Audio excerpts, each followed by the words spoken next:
We had very big elections over in Japan recently, and for the first time since 2009, the Liberal Democratic Party has lost power.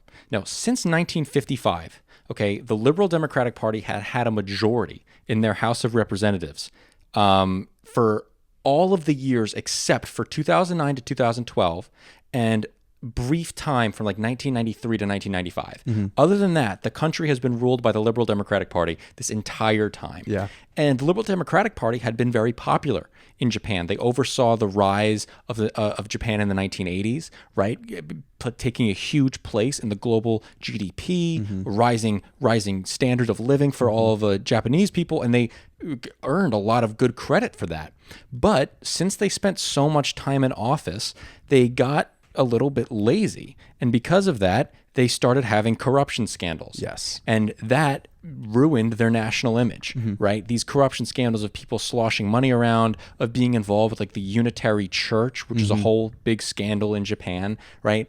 They got lazy. And so now they're facing this backlash from the polls, and the Constitutional Democratic Party, this is the center-left, opposition that's been going on against the Liberal Democrats for a while now, has become the second largest party in a meaningful way. The Liberal Democrats are still the largest party, 190 seats or so, but the Constitutional Democratic Party now have 148 seats, and if they're able to form some coalitions with a couple of these smaller parties, they could very well form a minority government in the parliament, which would be a huge, huge deal. Yeah. Well, it's still the most likely outcome that the LDP forms the coalition government. They have a minor governing partner already in their coalition before this election. Yes. But that partner also lost seats as part of this election. It's interesting partly to me with the history here. It makes sense that the LDP would have bought so much goodwill by presiding over Japan's rise in the 80s. But we've had more than 30 years of stagnation from the Japanese economy. Yeah. And only there was the brief moment where they were out of power in 2009 through 2012. But besides that, there hasn't been a huge reckoning. And it's interesting that it's taken these scandals to make that happen. It's interesting because I guess like the Japanese person isn't facing a steep decline in their standard of living. It's just not really happening. Yes. Because since Japan's population has been stagnant, the GDP per capita or the income per capita hasn't really been changing. Like the reason that it hasn't been growing is because there just haven't been more people added to the workforce. Right. It's not actually because their economy is shrinking so rapidly. That's not really what's happened. Just because more people aren't coming in. They're not accepting immigration. They're not growing. Yeah. And not growing isn't necessarily, it's bad for an economy, but it's not necessarily terrible for the people in the country if it's baked into the system and the system is able to take care of those people. Yes. Right.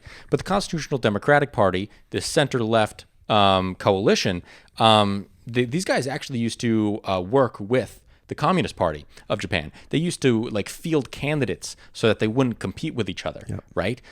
So that they want to do now, if they are able to take any form of power, is raise capital gains taxes to 25%, increase the progressivity of the income tax, and then spend more money towards welfare recipients. That's what they've been running on. That sounds like what Japan would want. With sounds like what they stagnant population, right? It sounds like what they need. They need more consumption. It sounds about right. Yeah. So and now, in addition to this, there's the rise of a couple of these smaller parties that I find interesting. There's one party called Nippon Ishin, and these are like a right-wing populist, but right-wing is also not really the right way to say it. They're right-wing because they don't trust the institutions of Japan, but they're not right-wing because they're not like social conservatives. They're pro-gay marriage, which is something that isn't that common in Japan.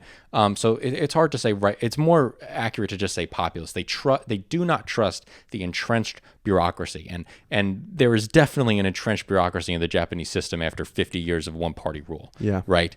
So definitely interesting to look out for. I think this is a part of a larger trend of Western liberal democracies basically falling out of favor with the people who have run the country over the last 20 years. Yes. They say, hey, you didn't run this country right. You're screwing us over. We're not seeing the growth of the economy, and it's all your fault, and we're going to teach you a lesson.